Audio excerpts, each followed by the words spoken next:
salah satu investor menurut gue yang paling keren karena beliau ini selain masih muda sudah menghasilkan pernah 1 bulan ratusan M ya. Ya pernah.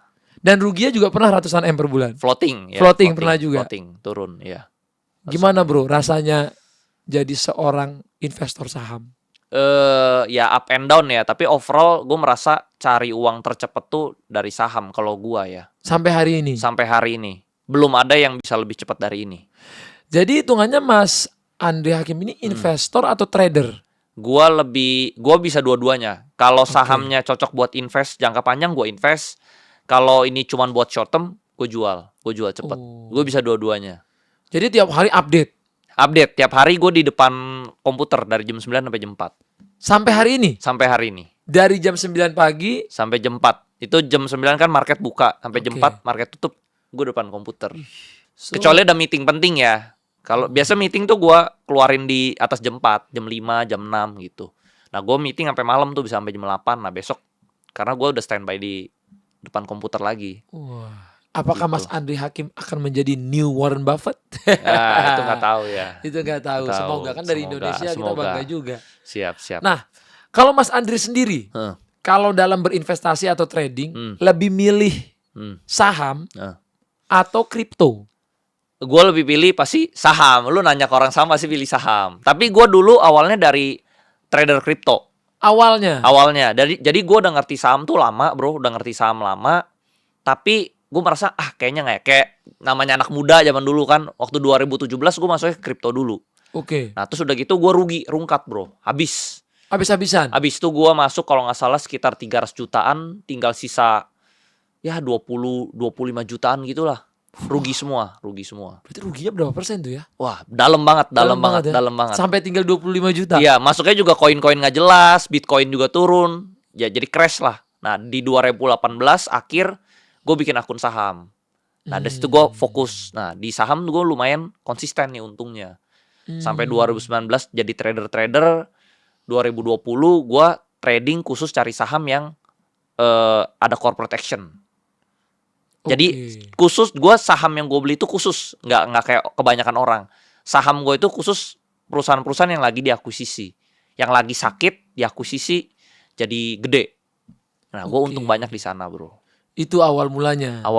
Jadi gue lebih ke saham karena gue konsisten. Gue kayak sampai sekarang tuh gue bener-bener gue cuman top up sekali di 2020, udah gitu gue nggak pernah top up. Tapi kalau dari kripto menurut bro itu bisa jadi kaya nggak sih? Gue nggak pernah lihat orang kripto yang bener-bener buka-bukan portfolionya soalnya. Jadi gue nggak tahu beneran dia kaya dari kripto atau dia jualan seminarnya atau apa, gue nggak tahu gitu. Itu kalau dari saham soalnya gue selalu buka-bukaan. Nah yang buka-bukaan tuh sebenarnya bukan cuma gue doang, ada beberapa trader lain juga buka-bukaan. Jadi gue lihat lumayan konsisten. Bukan cuma gue doang, orang lain juga konsisten gitu loh. Ada Pak Lo Keng Hong juga, dia juga konsisten untungnya gitu. Jadi kalau di saham gue lihat nih banyak yang suksesnya banyak gitu loh. Kalau di kripto ada yang sesekali-sekali invest Bitcoin jadi gede, tapi kan ya nggak segelintir orang doang lah gitu loh, nggak banyak. Kalau di Indonesia ya. Ya, itu mungkin kalau invest Bitcoin. Kalau koin-koin yang lainnya gue belum lihat ada yang sampai gimana-gimana banget sih. Gitu. Tapi kalau bro sendiri kalau dilihat-lihat ya, ada buka jual seminar atau kelas juga nggak? Ada, gue ada. Ada. Karena banyak yang minta, tadinya gue iseng, why not kita nggak buka kelas aja? Ya udah, jadi kita buka, kita ada juga sebenarnya. Buat sampingan kita juga ada sih. Berapa ribu itu member? Itu gua baru buka sekitar 2,5 tahun yang lalu. 2,5 tahun lalu. Itu awal-awal yang join 20 orang doang bro.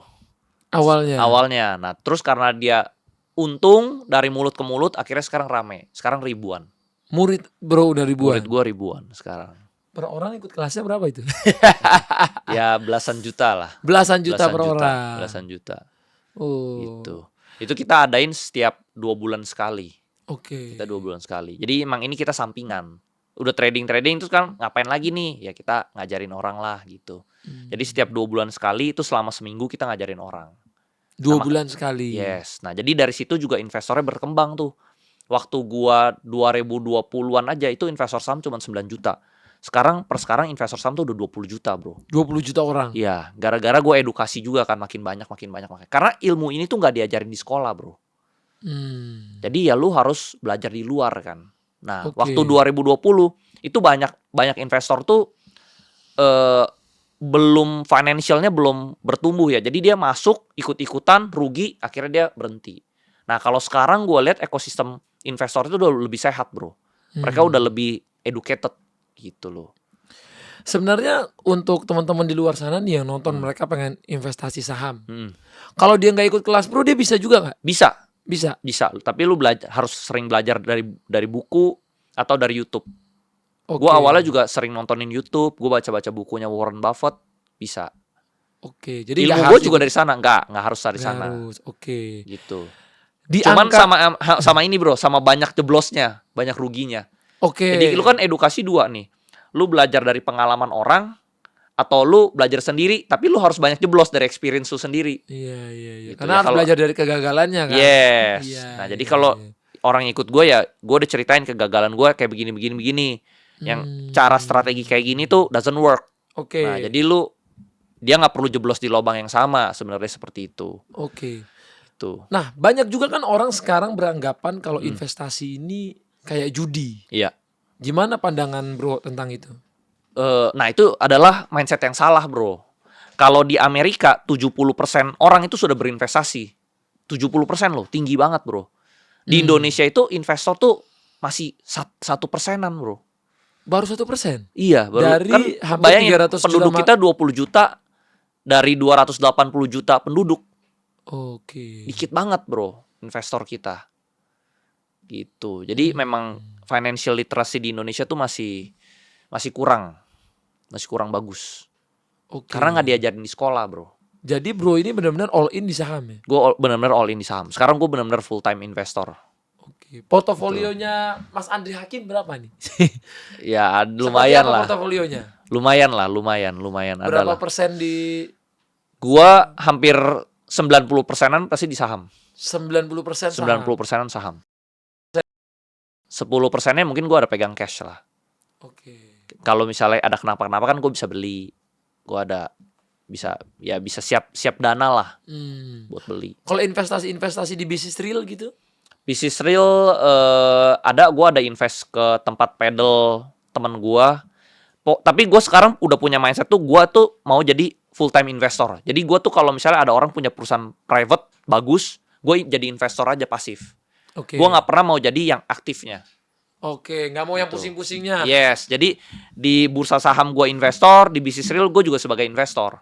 Oke. Point of view-nya gitu. Jadi bro lebih point of view-nya gimana gua BEP gitu ya? Ya, point of view gue kalau misalnya kayak lu ada bisnis bagus nih, Nah. gue ikut dong, chip in, join lah 10%, dikit, ya 10%, 15% 5%, ya Iya, nanti kalau iya, untung ya gue dapet 5%, 10% ya cukup gitu. Oke.